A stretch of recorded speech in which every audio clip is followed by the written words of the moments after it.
दो बातें हैं मोटी मोटी, सबको इज्जत सबको रोटी। दो बातें हैं मोटी मोटी, सबको इज्जत सबको रोटी। आप सभी साथियों का MNT न्यूज़ नेटवर्क में स्वागत है। साथियों, मैं राजा गौतम, आप देख रहे हैं MNT न्यूज़ नेटवर्क। साथियों, दिल्ली में विधानसभा चुनाव 2025 का हो रहा है।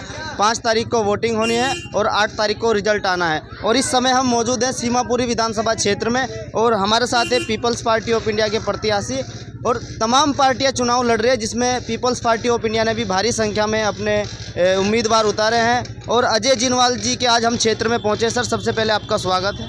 धन्यवाद।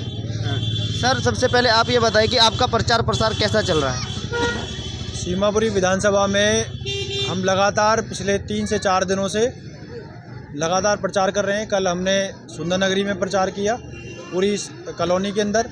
सीमापुरी में हमने प्रचार किया, हमने GTV इंक्लेव में जनता फ्लैट में प्रचार किया। हमने लगातार अलग अलग क्षेत्रों में जाकर जनता को समझाया मंचों के माध्यम से और उन्हें बताया कि दिल्ली की जनता जो है वो वर्तमान सरकारों के झांसे में ना आए, क्योंकि राष्ट्रीय लेवल की जो ये पार्टियां हैं, चाहे वो आम आदमी पार्टी हो, चाहे वो BJP हो, कांग्रेस हो, वो दिल्ली की जनता की वोटों की कीमत लगा रही है। कोई 2100 रुपये में कीमत लगा रही है, कोई 2500 रुपये में कीमत लगा रही है, कोई 500 रुपये के सिलेंडर में जो है वो कीमत लगा रही है। तो इन्होंने समझ लिया है कि हम रोज़गार तो देंगे नहीं, हम क्या करेंगे, इनकी वोट जो है खरीद लेंगे। क्योंकि दिल्ली के अंदर दिल्ली की SC ST OBC और माइनॉरिटी लोग रहते हैं और वह ये सरकारें जो हैं इन लोगों की वोट लेकर जो है इनको उसी स्थिति में जीने को मजबूर करना चाहती हैं जैसे ये इतने सालों से जी रहे हैं। सर, तमाम पार्टियां चुनाव लड़ रही है, तो आपने पीपल्स पार्टी ऑफ इंडिया को क्यों चुना? आप इसी पार्टी से क्यों चुनाव लड़ रहे हैं? People's party of India democratic जो है एक संविधानवादी पार्टी है। वो चाहती है कि इस देश के अंदर जो है समता, स्वतंत्रता और बंधुता आए। वो चाहती है इस देश के अंदर जो है संविधान के अनुसार डेवलपमेंट हो। लेकिन जो वर्तमान जो पार्टियां हैं उन्होंने संविधान के विरोध में जाकर काम किया है। वो संविधान को मानने वाली नहीं बल्कि संविधान के विरोध में काम करने वाली पार्टियां हैं। BJP जो इस देश के अंदर राम राज्य लाना चाहती है, आम आदमी पार्टी भी जो है वो राम राज्य की बात कर रही है। और जो कांग्रेस सरकार है जिसने इस देश के अंदर 1991 में जो है निजीकरण लागू किया, वो अब संविधान रक्षक बन रही है। मतलब संविधान के जो भक्षक हैं वो रक्षक बनने का प्रयास कर रहे हैं। लेकिन people's party of India democratic जो है लोगों को जो है इस राजनीतिक मेले के द्वारा जो है उनके अधिकारों और दिल्ली के अंदर जो है क्या सही है और क्या गलत है, दिल्ली की लोगों की जनसंख्या का समाधान कैसे हो सकता है, इसके बारे में उनको जागरूक करने का काम कर रही है। आम आदमी पार्टी और भाजपा जैसी पार्टियां, लेकिन उनके जो कैंडिडेट है बड़े पैसे वाले लोग हैं, तो आप उनके सामने अपने आप को किस तरीके से देख रहे हैं? दिल्ली की जनता जो है वो जानती है कि दूसरी जो पार्टी हैं वो व्यापारियों की पार्टी हैं। वो यहाँ पर अपने कैंडिडेट खड़ा करके जो है वोट तो आम जनता का लेंगे, लेकिन काम जो है वो व्यापारियों के लिए करेंगे। लेकिन people's party of India democratic जो है वो अपने समाज से SC ST OBC और माइनॉरिटी से जो है वो प्रत्याशी खड़ी कर रही है ज़्यादा से ज़्यादा, ताकि वो जानते हैं, वो खुद लोग जानते हैं कि हमारी समस्या क्या है। और वही लोग जो आम जनता है, जब उसके बीच में से हमारे जैसे जो है लोग, आम लोग जो है जब प्रत्याशी होंगे और वो चुन के आएंगे तो वो उनके दुख दर्द को ज़रूर समझेंगे और उनके लिए काम करेंगे। तो आपकी पार्टी के और आपके क्या मुद्दे हैं दिल्ली विधानसभा चुनाव में? दिल्ली विधानसभा चुनाव में हमारे मुद्दे हैं कि हम किसी को 2100 और 2500 रुपये का वादा नहीं करेंगे। हम दिल्ली की जनता को रोज़गार देंगे। हम निजीकरण जो है पूरी तरीके से दिल्ली के अंदर ख़त्म करेंगे, क्योंकि हमने देखा है कि दिल्ली के अंदर स्कूल तो सरकारी हैं लेकिन वहाँ पर सरकारी टीचर नहीं है। दिल्ली के अंदर हॉस्पिटल तो सरकारी हैं लेकिन वह सरकारी जो है डॉक्टर नहीं है।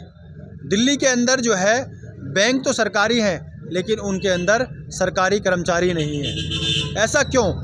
ऐसा इसलिए क्योंकि दिल्ली की जो सरकार के अंदर जो भी पार्टियां आई हैं उन्होंने जो है केवल निजीकरण को बढ़ावा देने के लिए काम किया है।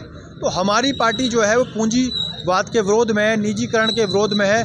और हम इस दिल्ली के अंदर और देश के अंदर भी जो है यहाँ पर समाजवाद लागू करना चाहते हैं और निजीकरण को ख़त्म करना चाहते हैं। क्योंकि भारतीय संविधान के अंदर कहीं भी निजीकरण का जिक्र नहीं किया गया है, वहाँ पर जो है समाजवाद का जिक्र किया गया और इसलिए हम समाजवाद जो है पूर्ण तरीके से दिल्ली में लागू करेंगे। अरविंद केजरीवाल जी जो जिन्होंने आम आदमी पार्टी का निर्माण किया, वो सुंदर नगरी के अंदर ही 2004 में एक पारदर्शिता नाम की एनजीओ चलाते थे और उस समय में उन्होंने सीमापुरी के अंदर जो है वो दिल्ली जल बोर्ड के अंदर जो है मोटर चोरी की हेराफेरी की थी और हमारे ही पार्टी के माननीय विजय गौतम जी ने जो है उनके ऊपर जो है केस दर्ज कराया था। तो 2004 में जो है जब वो पारदर्शी एनजीओ चलाते थे उस समय उन्होंने भ्रष्टाचार किया। तो जो भ्रष्टाचार में आदमी पहले से ही लिप्त है, जिसके खिलाफ जो है 2004 में ही भ्रष्टाचार विरोधी और भ्रष्टाचार का जो है केस दर्ज करा दिया गया था मूल निवासी संघ के द्वारा और people's party of India democratic के कार्यकर्ताओं के द्वारा। तो ऐसे लोग जो है दिल्ली के अंदर भ्रष्टाचार दूर कैसे कर सकते हैं? जो खुद भ्रष्ट हैं वो भ्रष्टाचार दूर नहीं कर सकते। जो लोकपाल की बात कर रहे थे, जो लोकपाल पर जिन्होंने आम आदमी पार्टी का निर्माण किया था, आज वो लोकपाल का मुद्दा पता नहीं कहाँ खो गया है। वो समझ में नहीं आता कि लोकपाल का मुद्दा कहाँ खो गया है। इसलिए अरविंद केजरीवाल के साथ जो लोग खड़े हुए थे उस समय में, वो आज उस पार्टी में नहीं दिखाई देते, क्योंकि अरविंद केजरीवाल जो है वो एक बेईमान व्यक्ति है, वो भ्रष्ट व्यक्ति है और वो दिल्ली की जनता का जो है वो भला नहीं कर सकता है। इसलिए ईमानदार लोगों ने जो है वो केजरीवाल पार्टी को छोड़ दिया है। तो हमारे चैनल के माध्यम से सीमापुरी विधानसभा की जो जनता है, क्या अपील करना चाहेंगे आप?